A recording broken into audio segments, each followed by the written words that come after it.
Good evening. Developing now, a massive wildfire near Fredericksburg, growing from a few hundred acres to now several thousand. Families in its path are being urged to evacuate.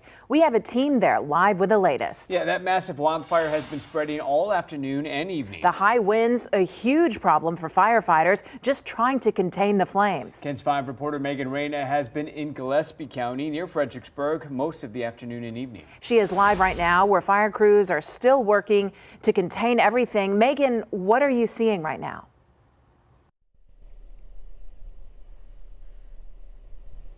Well, Alicia, Phil, some good news. The flame behind us that really grew about an hour ago has started to die down. So that's definitely some good news. We know crews are still out here, even in the dark, hard at work to try and contain this fire that started around 1. Where I'm at right now is Lower Crabapple Road. This is where the wildfire started, and then crews from across Central Texas came to respond to try and put this fire out. But it has been a battle. You mentioned it. Started with 400 acres, now more than 8,000. And so this is definitely a concern for them trying to contain this, especially with what they were dealing with, those windy conditions. So like I said, they've been here since 1 this afternoon trying to get this under control. The wind, definitely their biggest obstacle, in the dry vegetation. The area has been in a drought. The main fire is off to a distance from where we're at. We've just seen really just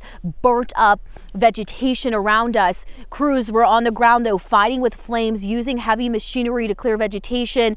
The fire did move across Highway 16. They also were using those planes, like I was mentioning, those helicopters to drop water and fire retardant.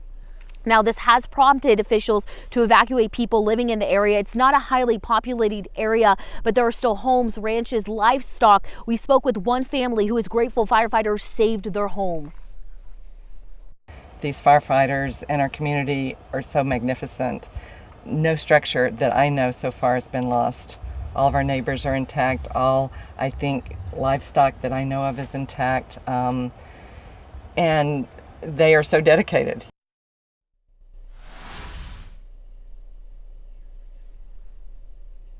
Yeah, so dedicated. I know that so many people are grateful for all of those firefighters, including volunteer firefighters that came in from across Central Texas. So yes, behind me, there's still some embers that are burning, and really when the wind, you can see now in the dark with the wind, the embers being blown away, and that just kind of gives you an idea of how these fires spread so quickly with those windy conditions.